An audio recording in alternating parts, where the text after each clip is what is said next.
All right, then we'll jump into it. It's a short section today, as I said. So thank you guys so much for tuning in to another episode of Paradyme Podcast. We're glad you're here. We are going to be finishing up. I believe this is chapter 3, chapter 4. One, so that is 4. Chapter 4, apophthegms and interludes. Oh, cool.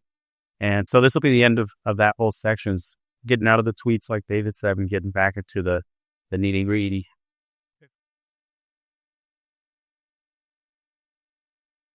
So we'll jump right in at the aphorism 170.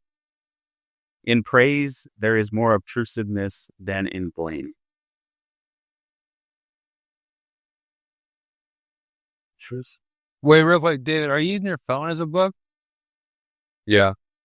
Okay, just making sure. I was like, what are you doing? Look at Twitter or something. Okay. I'm just on IG, dog. Let's go on the...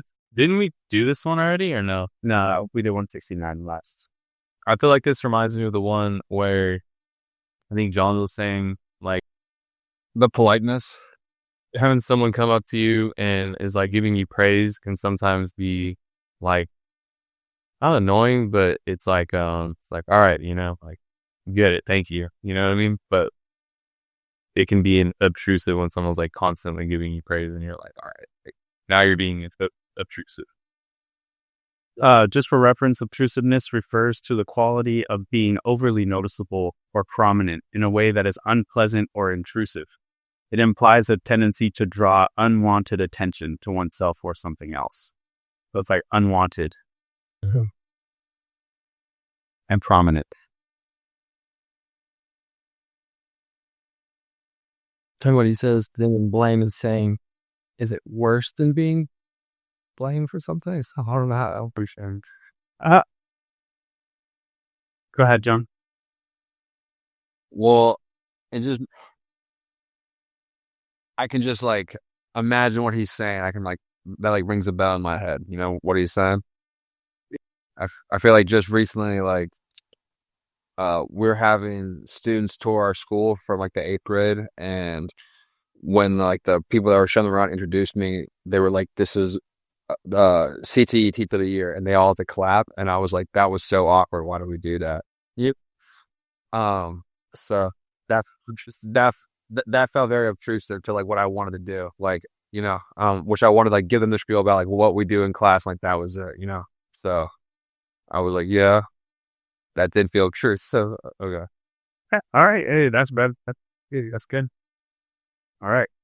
Scroll. Aphorism 171. He has an almost ludicrous effect on a man of knowledge, like tender hands on a cyclops.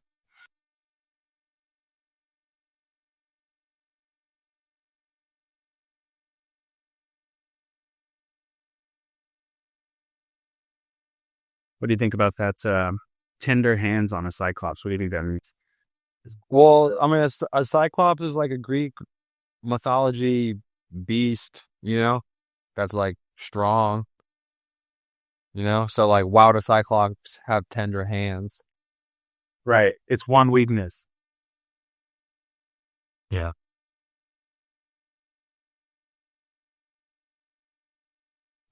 And it just doesn't fit, right? Like you wouldn't imagine cyclops having tender hands.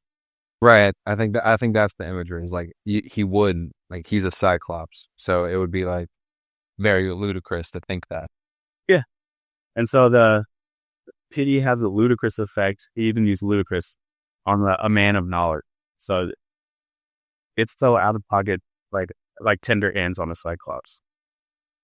Luda. All right. 172. I still don't I don't get it, but yeah.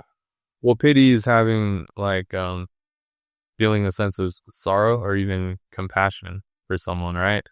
But it can also be like a sense of like superiority to have someone have pity on someone if you're more knowledgeable than someone. Like, I think he's referring to like philosophers who are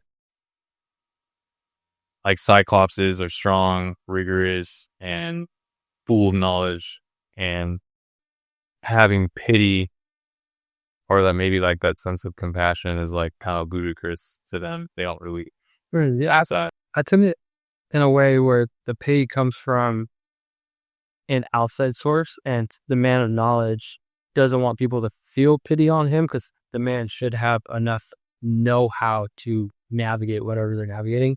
So it's I wouldn't say shameful, but it's almost like it's a crazy effect on the man of knowledge because you've always known a lot of where, like, how you got to where you got, and then if someone, I don't know, I'm kind of like very far fetched. I like where you're going here. Yeah, I could see it. It's almost like you like the effect of the pity is almost like it's overbearing for like a man of knowledge because it's like, don't feel sorry for me. I know how to correct this. I know how to do it. I know how, and so I think that's how I took it in my interpretation of it. As we're discussing it, it makes me think of like a pity. It's the feeling of sorrow or compassion caused by the suffering and misfortunes of others. And maybe the man with a lot of knowledge, you only get a lot of knowledge by trying and experiencing and actually learning things. And so there's a lot of failure in that. And so like the person who's showing pity to the person that has a man of knowledge, he's like, oh, this isn't something to be pitied at all. It's actually like a lesson that I'm getting taught. So maybe he's like, this is weird. This is like, tender hands on the Cyclops. Yeah. The effect. Right. It's like the way you're perceiving this is a lot different than I am. It's something like it feels weird. It's just out of place. It's ludicrous. Okay. I like both your guys' things. That was good. All right. Aphorism 172. One occasionally embraces someone or other out of a love to mankind because one not can embrace all. But this is what one must never confess to the individual. Mm.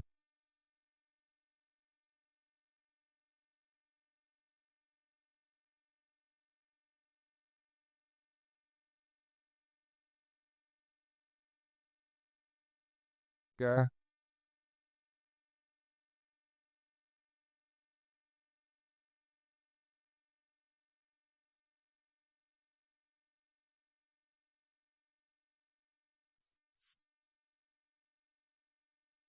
All right. Here's what I got with my discussion with ChatGPT.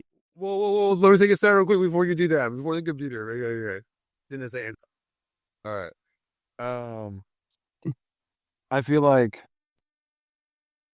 when you fall in love with like one person, it really is like falling in love with like humanity. Like you're like, it is a whole other person. It's like, wow, like another human. It's like almost amazing, And kind of like on the monogamous,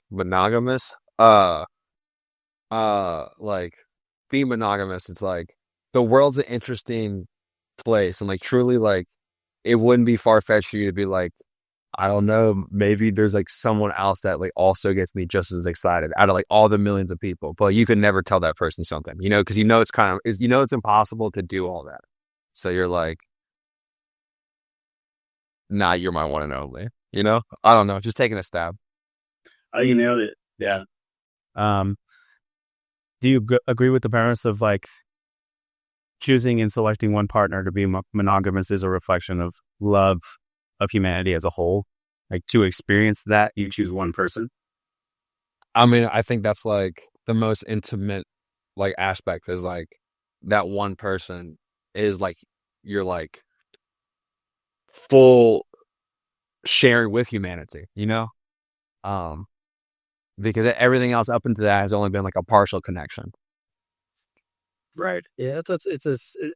I almost want to say sacred in a way because you are choosing to have that person be the one that you're committing to rather than saying, I want to embrace everybody and seeing what all experiences are like. Hey, I feel like I understand what's out there maybe, but I want to choose you. I want to give you the full effort and 100% of my will and see where that goes. So it's almost like a sacred in my eyes. Like it's almost like you're choosing this. Like, is it a representation of humankind as a whole? Can you see that lens at least? I would make the argument that it has a better benefit to the whole of humankind than everybody trying to embrace everybody all the time. Like trying to experience everybody rather. Like I think I agree with that too. The majority of people benefit more from people choosing individual people rather than a person trying to take a collective of people and calling them theirs or something. You know what I mean? You just can't, like, effectively. And then we hear, if we read on further, it says, but this is what one must interpret in the individual. Because if you were to tell your girl, like, without prior, like, this is what our relationship is, if you were to tell her, like, yeah, I just want to love everybody, like, I want to experience everybody, never do that. And that's why it's counsel. Yeah, they're trying to love everybody and choosing one. And, biblically, it says that a man cleaves to his wife and they become one, right? And, like, an experience with humankind, it is kind of represented by having your wife. It's like, she's a collective of ideas, you're a collective of ideas all together, And then, like, I mean, the like next step of that would be to have, like, children, which would be like a combination of like those two things, like, ultimately starting a new thing. So it would be like the ultimate, Definitely. All right. Anything else to say? All right. 173. One does not hate as long as one disesteems, Mhm. but only when one esteems equal or superior.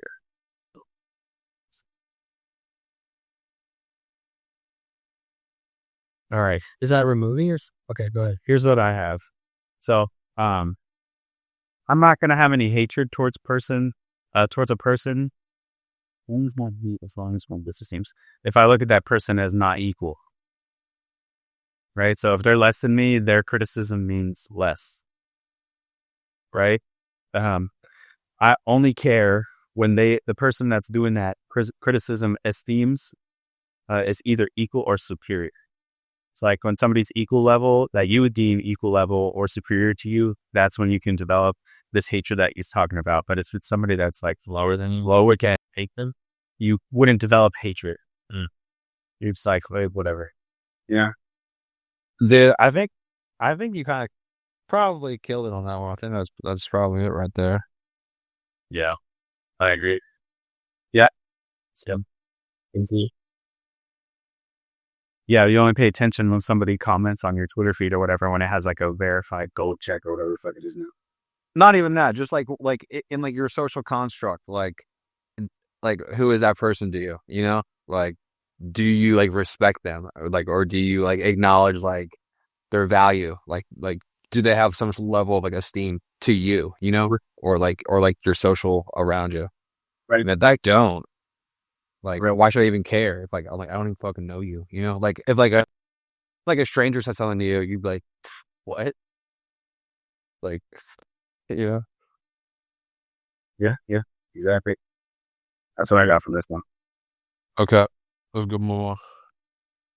All right. Aphorism 174. Ye utilitarians, ye too love the utile only as a vehicle for your inclinations. Ye too really find the noise of its wheels insupportable. okay, so utilitarian is like what? Someone like it's utility is like their most valuable principle. What? Being a utilitarian means you value things based on their use. You value things based on their use. So like let's say you have a utilitarian truck. Everything on that truck has a purpose. You have a winch, it has a purpose. Yeah, I understand. I have utility. Each utilitarian is you value based on its utility. Value, but like the use though of achieving or getting the most out of something, right? Like the greater good, almost just. Cool. Right. Okay. Yeah. And he's like saying that you just love the utility only when it's a vehicle for your inclinations. So like whatever you lust or whatever. I can see that. Right. So even to utilitarians, the things that come out of like what would you call it? Like the belief system that they have that they still get frustrated with it, or it's really serving themselves. So in the beginning, what I'm getting is that people say they're utilitarian, but there is no pure utilitarian. All utilitarians have their own inclinations, their own biases. So like you consider yourself utilitarian when it gets you to your goal, your biased goal. Right. You won't see everything based on utility. It's just, I can use this for this. Yeah. You too really find the noise of its wheels insupportable. So the utile is only a vehicle, but you don't like to hear the noise of the wheels. Wondering what that means. Okay, when I read that, the insupportable, it's like, oh, so you don't like to recognize when it's actually not just on utility, like, but it doesn't matter at that point because like you're letting your own inclination like biased when you like use this whole frame of reference as like I'm a utilitarian.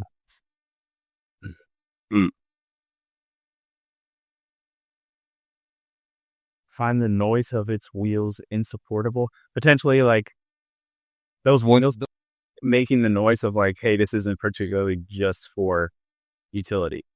Yeah, exactly. Because like the reason why he's using wheels is he's referencing like earlier when he was like the vehicle of its utility, Right.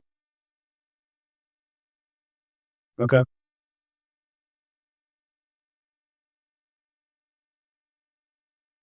Any other things? Questions, Ray? Yep. All right. Aphorism 175. One loves ultimately one's desires, not the thing desired.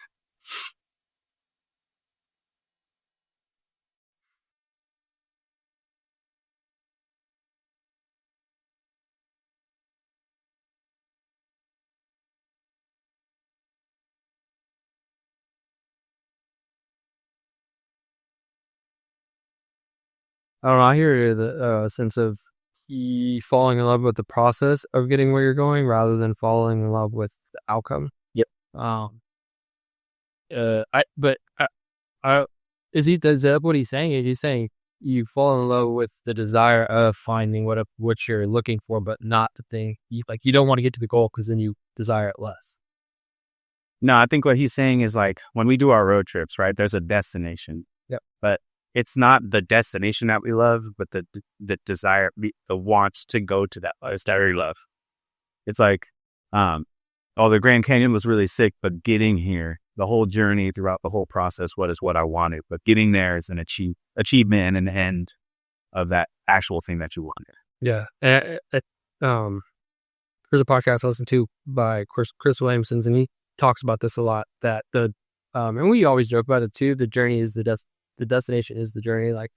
But most times we don't recognize that we're living in the best. I think we were saying it on our trip too. Like we're living in the good old days. Yeah. But like when we get to the goal, like the only time we get to recognize it's the good old days, it's because we're reflecting back on the journey of what it took to get there. Right. And that was what you wanted all. Yeah. And the journey wasn't really like, it's the goal was to be on the road for 24 hours. Like the goal was to get to a specific spot. But once we're there, it's like, damn, now there's so much reflection to do. Yeah. Looking at where we did and that's the real goal. That's the real outcome. Yeah. I like the way he wrote this. It's true. Honestly. Like getting to the Grand Canyon is awesome. One sitting there was fucking great. The Grand Canyon was even better. So it's good to keep that in mind to the perspective. Like, scroll, save, send to the hand, repost. 76. Yeah. The vanity of others is only counter to our taste when it is counter to our vanity. So the way I'm seeing this one is like the person that sees himself as super conservative Christian, right? There's vanity in that. I hold value in the way that I look and my self-esteem based on how I'm perceived as a Christian, right? And if you see somebody doing something out of their vanity that is counter to what you deem good for your vanity, that's when we see that it is it's gross. It's counter to our taste. Mhm. So like a gangster that it develops his vanity through the things that he does, the chains that he wears, the things like that, the crimes that he commits or whatever, that is out of our taste because it doesn't fit our definition of what it means for vanity. Mm. And it's only if it's counter to the taste of ours. So if it's opposite of ours is when we care. Otherwise it's not. Yeah, because it almost aligns in a way. Do you think it's oblique? Do you think vanity is like natural to all like humans? Human experience. I think so. Like even peacocks have like feathers to be like, check me out, dog. You know, like I think they're pretty vain about their own feathers. Yeah. Have you ever met somebody that doesn't have vanity? It's impossible. It's like, I think close to it is someone that just doesn't have a good self-esteem of themselves. They just don't care about how they look, feel. They're just like, oh, whatever. I just gotta. No, they still get a vanity out of that. I'm the person who doesn't care. I'm reading Ecclesiastes right now. It opens up a preacher, and he lived his whole life. I forget who the guy is. Solomon, King Solomon. He writes Ecclesiastes in the first chapter of it. He says, I've lived a life where I've experienced all these different things. And here's what I've learned. All life is vanity and vexation of spirit. And it's like, everybody has vanity. It's a downfall, or like a pitfall for human existence. We all derive our value from something. And we feel proud of that. Yeah. Like the fact that I'm a scholar, like that plays into my vanity, where it's like, I've earned this, you know? So this is how I think I should be perceived. Yeah, Coach always says this funny thing about, he's like, why do we train jujitsu? He's like, to look cool. Like that's number one, you know, like it's a joke, but it's true. Like, why is the first reason like you wanted to go? Like to look cool. Like, I don't know, like there's truth behind it, you know? It's like a driving force. Yeah. Yeah. Like it's funny, Churro, always talks about this. He's like, there's motherfuckers that aren't in the UFC that don't, like, they're not at the professional level, but there's motherfuckers walking around that are black belts that you would never know that could literally like submit the biggest man alive. They're just like casually just walking around. It's like, so like everybody's like a fucking kickboxer or Muay Thai or Jiu-Jitsu. It's like, holy shit, this is kind of crazy. Like there's regular people just learning how to do shit to put you out in seconds. And people still just run their mouth. Yeah. Yo, even up 3 dudes in this store right here. Savages. Yeah, man. So vanity is just something we all deal with. All right. Aphorism 177. With regard to what truthfulness is, perhaps nobody has ever been sufficiently truthful. I don't like that word, perhaps. It's just question. Yeah, but it makes it, because it almost pulls me to where he was at mentally writing this. Like, question. He wants to feel like no one tells the truth. Like it's almost like in his own bias, like his previous writings. Like he wanted to be true that no one can tell the truth. Like, I don't know. That's just how I perceive it. That's this. Yeah. It could be vanity, but that's the whole point of the book, right? Beyond good and evil. If we're talking about beyond good and evil, then there is no such thing as absolute truth. Yeah. And like, so out of his paradigm, he's saying, if truth is an objective thing, then perhaps nobody has ever been sufficiently truthful. Yeah, I agree. Because it's not an objective thing to him. It's subjective, and every moment's gray. That's why it's not wanting us to believe that everybody can tell the truth, but chooses not to. But I'm not saying, let me reword that. If the truth is something you're afraid of, it could be easier to not just tell the truth because it's easier to lie. And so, like, maybe it's lying is easier for some people. I think it is for all of us, actually. I disagree with that. You think lying's not easy? Yeah, honestly. I feel like lying causes, like, potentially, at least in my case, I feel like more anxiety like after the fact, you know, or that like I'll get caught, and then I gotta like, or you gotta think about how the lie is, or like whatever. But like, if I just tell the truth, like it's literally already in the past. Like you know, so I feel like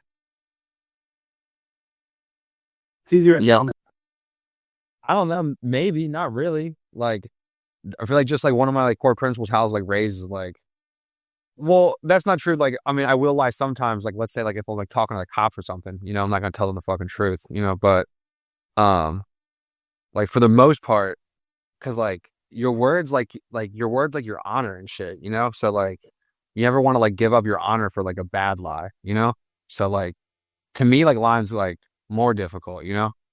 So I'm in the same boat with you. Lying for me is a lot harder than just kind of facing that punch of the truth, like even if it hurts. It's case by case now, dude. Yeah. If you're dealing with somebody, and like you said, it's somebody that's like, I'm not anything, I don't even care. It's easier to just use that road. But if it's a case by case basis, like you don't want to lie to your girlfriend, you don't want to lie to your parents, where your honor is actually in question. Like the barista at Starbucks or whatever, it's like, whatever. Yeah, just like got her off a run or whatever. You know what I'm saying? It's not if you really care. That in that case, it would be easier. It's case by case. It's beyond commute.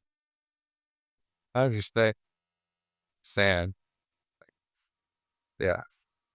Like if you know, if lying meant like not snitching on someone who like, you know, like cared about her, be like, yeah, of course, you don't understand that, you know. All right. Fireplace. Scroll. Yeah. Late. All right. Who's got it? Oh, yeah. One second. All right. One does not believe in the follies of clever men. What a forfeiture of the rights of man. Oh my boy, I got a fourth guest on the podcast. Fifth guest on the podcast. What? David Tom. I was growling. Oh. One does not believe in the follies of clever men. All right, you guys shoot for it, and I'll tell you what I got from the AIs. Go ahead and tell me, bro. Let's hear it. Give me that HI breakdown. HR. Well, I mean, just off the top of the dome, like one does not believe in follies of clever men. So he's saying like one should not believe in the mistakes of a clever man. What does forfeiture mean? To forfeit. What? Okay. What if forfeiture of rights of man, of the rights of man? Everybody has the right to make a mistake. Yep. I see that.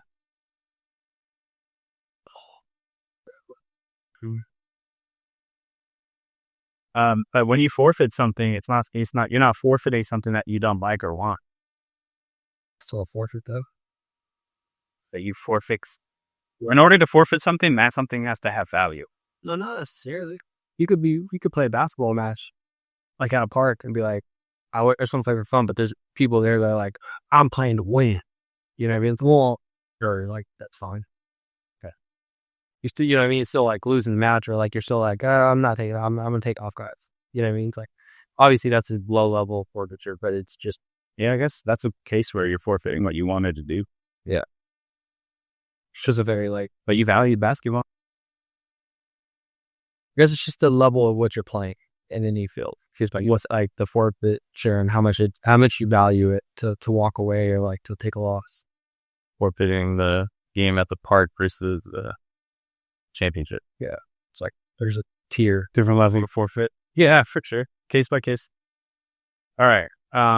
Here's what I got. I said, prompt to the AI, I said, we often don't take the mistakes of intelligent people seriously. This is a loss.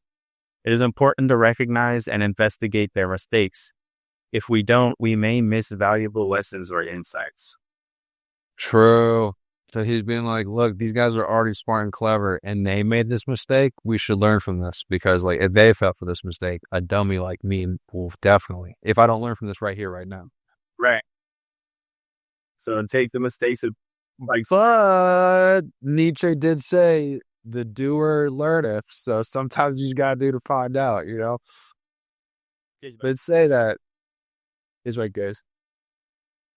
The doer learn has just been in my head this whole time because like there's like this whole like paradigm, pretty much this whole paradigm where like it's like a wise person learns from the past, but then a fool has to learn by experience, but it's like, but the fool still does inevitably end up learning because the doer does learn it, so I guess he just didn't have to do that to learn, but he did. Right.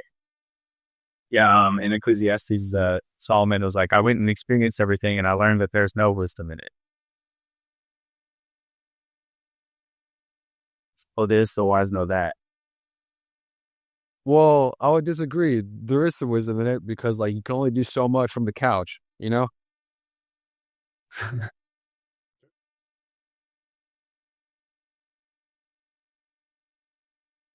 You could be the wisest man and never leave your mom's basement. Like you a bitch. So like The extreme, like if you're someone who uses that as an excuse to never leave the house, like that's probably not why. Dude, the doer learneth. I know Solomon was the wisest of them all because he asked the Lord for wisdom, and the Lord gave him that and some. He's like, what a good ask. He's like, I'll give you wisdom and riches. So he became King Solomon. What's awesome in that story that I'm reading too is that he said we are to enjoy the fruits of our labor because that is God's gift. Mm-hmm. People fucking. I feel like a lot of people don't take advantage of that. That's really did exactly like just piling it up for the next guy, and you don't even know what happens next. Is what you're saying. So enjoy it now. I thought that was really cool. Well, we have our own autonomy. We like our own will to power. Like one of the gifts that we do have is that we can reap the fruit of our labor. Like that's actually that's kind of like what art is, I think, and that's one of the ways art is. It's like you can put time into something, make something, you can sit back and you're like, damn, isn't that sick? Yeah. Okay. Hey, scroll, like, retweet. Mm-hmm. All right. Aphorism 179. The consequences of our actions seize us by the forelock, very indifferent to the fact that we have meanwhile reformed.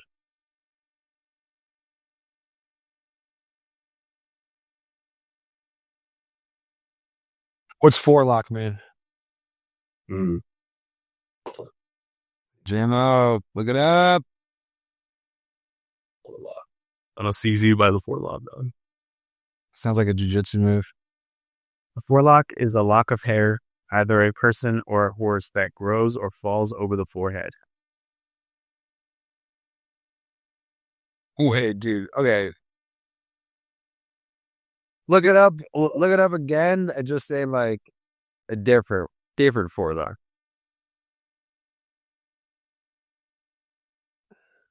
But see what he's trying to say symbolically there, not literally. So the consequences of our actions seize us by the forelock, by the thing that's dangling on us. Over the forehead. Very indifferent to the fact that we have meanwhile reformed. I mean, I get the end part. I just don't get the forelock part, but okay. Wow, I can take a stab at it, bro. If you want me to, bro.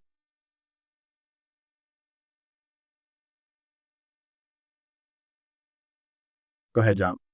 Okay. So, I mean, what if you think of as the consequences of our actions seize us by the forelock?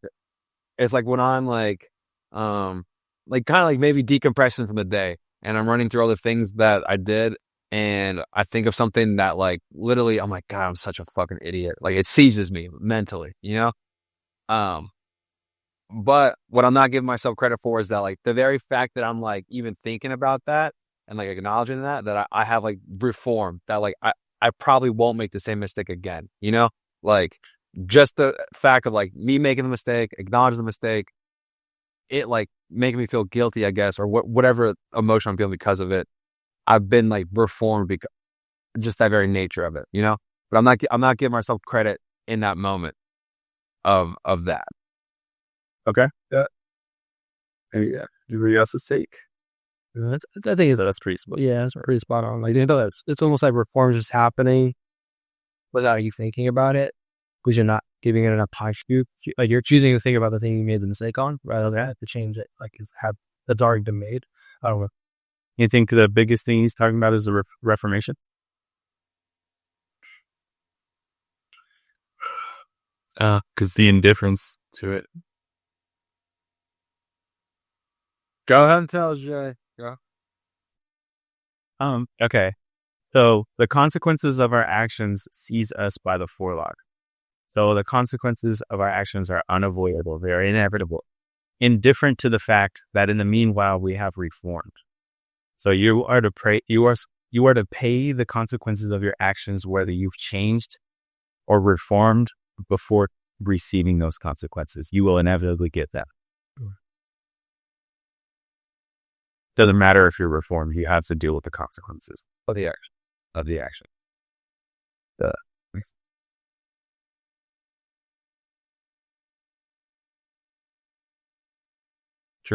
Sure. Right. Who's got 180? I'll do it.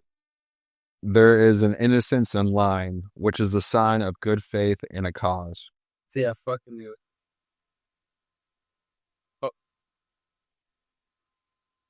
Yeah, I mean, exactly. It's like when, I think this is one of the most innocent ones is like when you get caught getting in trouble. I remember like being a little kid, you get caught getting in trouble. Lying, saying it was only me and sparing all your friends from getting in trouble was like a noble cause. And the innocence is that like, I'll take on all the blame for the homies, you know? And like, because like the cause of like the group was like more like, I'm already in trouble, not a big deal, you know? And like, that was a lie, you know? It's like, yeah. Lying could be a sign of being dedicated to a cause. And in that way, it makes it innocent in it makes it a little more innocent than lying just to, not for a cause. Yeah. Right. What is it called when people lie for no reason? And the lie is so like small, there's no real lie. What is it called? White lies? Wise lie. A fib. Jocking. I'm just joshing you. Watch your ski. Yeah. Makes sense. The person might not even be lying in their eyes because they're dedicated to a cause. That's what makes them innocent. Or like another positive one could be like when a parent lies to a kid, you know, for like whatever reason. I guess like they say like Snowball ran away, but like Snowball got killed or whatever, you know. But it's probably better just to tell them the animal got killed. But yeah, out in the farm, very classic one, right? He went out to live on the farm. You're like, can I go visit the farm? No. Far away, very far away. All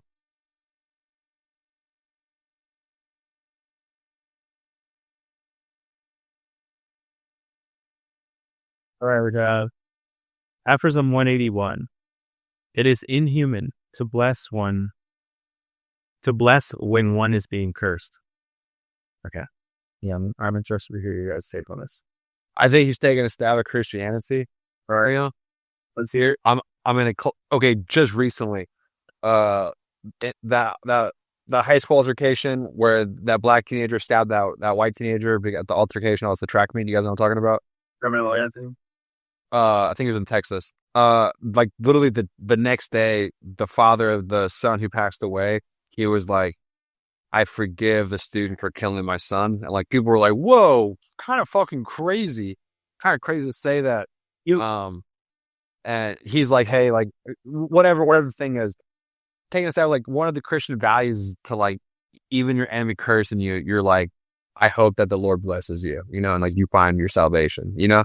And he's like, that's fucking crazy. It's like, that's like so inhuman. Like it's inhuman for that father to be like, I forgive the kid. I forgive the person who killed my son. You know, he's like, pretty inhuman, I think, experience. You should be like, you should kind of like want revenge, I think, like just naturally, right? Right. Yeah, it is inhuman. So, turn the other cheek is biblical. And he's saying it's inhuman to act like that. But I don't necessarily disagree. You know, it is human to want revenge. And like God is telling us that we shouldn't do that. We should be doing something that is inhuman of God's desire, you know? Yeah. Well, I don't necessarily wrong, and I think you might just be hitting something, but the connotation kind of comes off a little weird. And I agree with Depending on how you're reading it. I agree with everything it's like. But if it's logical, then it makes sense. Like it is inhuman to turn the other cheek and slap that cheek too. I think it's not logical to act inhuman, to do what that father did. That's not a logical approach. It's not logical? No. I think it's going against every human instinct in your body to kind of muster up the strength to be like, you know what? My son's gone and there's nothing I can do to like right him back. Right. Exactly.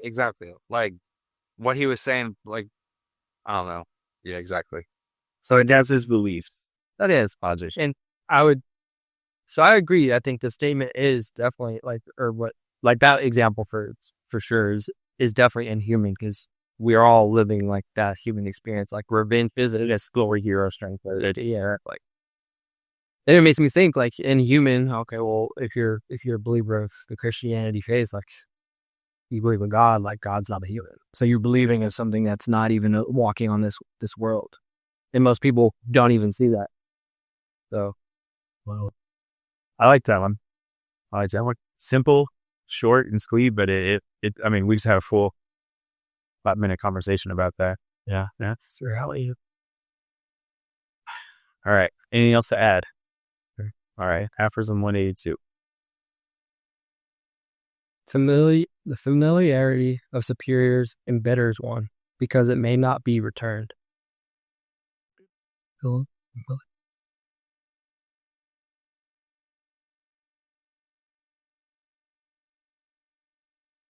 You guys ever have a boss you guys are familiar with? Like he's real familiar with you guys? Like that's what I did this weekend. Mm-hmm. And then you can't, at the same time, you can't return that. So like that embitters somebody. Like John could be like, oh, I had a sick ass weekend. And the students are like, damn, I can't really be familiar because I'll get in trouble, you know? Or the opposite. Yeah. True. Like, fuck this guy coming in talking about Kush and pussy. I'm not fucking. I do not believe the characterization that you have characterized me. I'll tell balls. We're stopping that right there. I'm pretty sure Nietzsche talked about this. That was a completely made up story, for the record. Is he giving the characteristic of everyone being embittered when he gives that reference of like the familiarity of superior? Like is he saying everybody that hears a story coming from hierarchy down, it always creates embitterness? I think if your superior it can embitter you, is what he's saying over time, and because you can't be familiar with that. Yeah. Especially is that like a frequent rate, which is always happening. Why? I don't understand. Why can't you be familiar with him? I don't understand. Because why? Like, I think it's a risk. Well, yeah, I'm thinking more of like the work hierarchy. Like when you have a boss that maybe just makes a lot more than you or something, there's a tendency to like, oh, we went skiing in Colorado this weekend. We came back and then like, I just was here at home, like watch TV, like, right, safe, dude. You know what I mean? Like that habit that are free from. I see where that can come from, but the example you gave too, the with a teacher versus student, like obviously there could be vice versa there, like, but okay, well that's a bad example, just like a normal example. Well, it's her normal level. I don't think it necessarily always embitters people though, too, because I think it's actually good to hear it because I feel like you can like always find a way to relate a little bit, right? Nietzsche's just an awkward guy. It doesn't solve. Like if superior is like familiar with me and like, oh, my superior thinks I'm a super chill guy and likes talking to me about like they're like sick. Like that doesn't embitter me at all, you know? So, bit like, Even in this case, this is subjected to. Nietzsche's off the block. All right, let's roll. Okay, 183. I like this one. This reminded me of April Fool's Day. They remind me, it reminded me of April Fool's Day. Okay, April 1st. It reminds me of like, it's like, this is how it feels when you have a pure heart, you know, and someone lies to you, and you're like, how could you be so gullible? It's like, I'm sorry that I have a pure heart, and I trust you, my friend. You know, I didn't think you would deceive me. So, to read it, it goes, I am affected not because you have deceived me, but because I can no longer believe in you. So, like, that's what it feels when people are like, why are you so gullible? It's like, you are the one who has lost value, not me. You know, oh, what? I believed you? The shame, you know, but you, it's like, now I can never believe a single thing you do again. That's the repercussion that you cost yourself, you know? I mean, it sounds like something a parent would say. You know? You get in trouble. It's like, I'm not hurt because you see me. I'm hurt because I can no longer trust you. I mean, that's something I've heard from my parents whenever I did something. Sure, yeah. I know you have to earn your trust back. It's like, okay. So. Yeah, and there's almost like no such thing, but it does come back eventually. Yeah, it does eventually. But they're like, yeah, he was a dumbass. He was, and then you like you look, you go, I was. All right. Alrighty. Aphorism 184. There is a haughtiness of kindness, which has the appearance of wickedness. Yeah, I like this. This reminded me of that show. It's not a show; it's the actual story of Jeffrey Dahmer. Like that's all this really reminded me of. That's the first thing I thought of. It reminds me of like about the story of like Hansel and Gretel when they're lost in the woods and the grandma is like, "Oh, let me help you, my small children. Come to my hut in the woods." You know, it's like, I know the whole thing is like, be wary. It's like, hey, are we checking out what's going on? Is grandma about to cook us in a pot? You know, Right. 'cause she's a witch.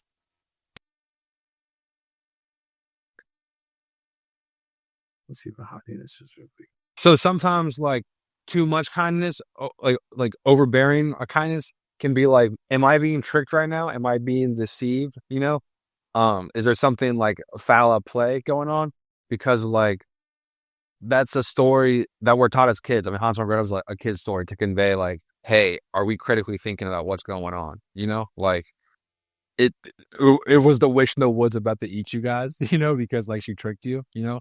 So I think it's also I think of like the state of court, like the state of actions that are happening. Like if you break down on the side of the road and there's no one driving by and there's just one vehicle that drives by and they're being ultra nice, you might have to almost proceed with caution because there's no one on the road and this person there could be the wickedness or there could be a good blessing that just came on. yeah, it's the same story.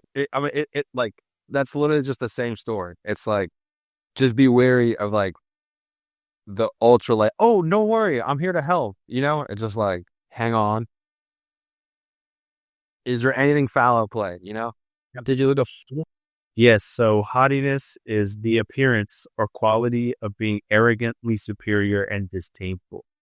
Have you ever had people be kind to you and you're like, front it, like it was like condescending, or yeah, like bless his heart with the whole that. And I think that's what he's saying with haughtiness. Like there's some forms of kindness that can come off as haughty, and then now they appear wicked. Like at church when you like something happens, I heard report. The old ladies with that bless his heart. Like it's supposed to be nice. He goes, what a fucking either.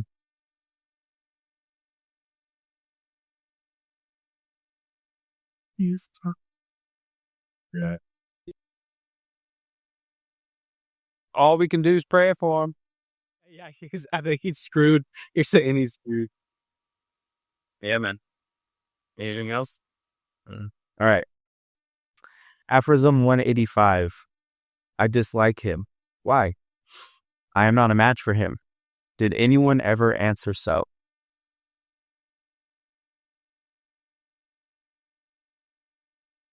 I have no idea.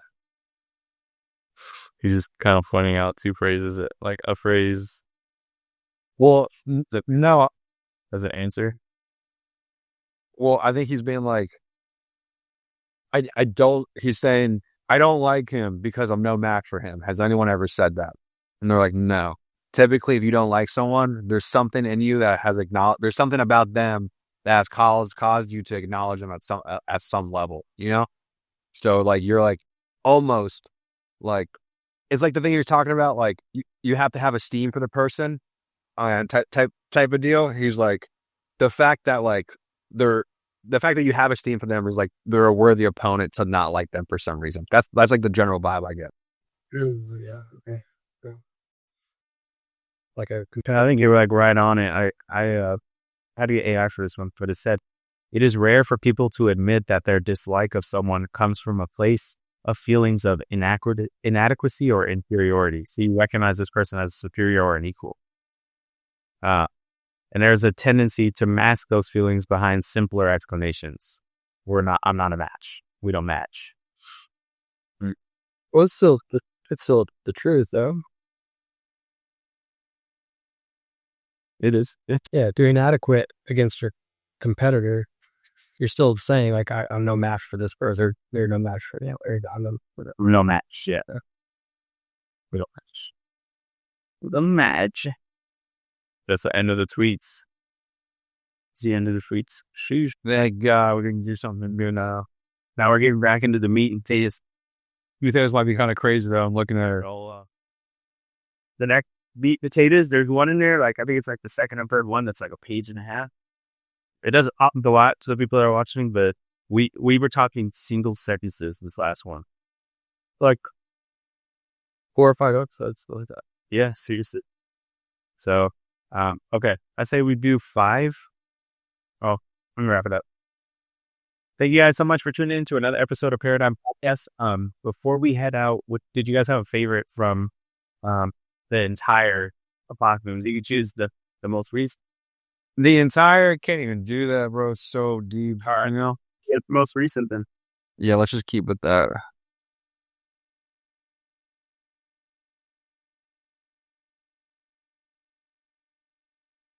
I like number 183.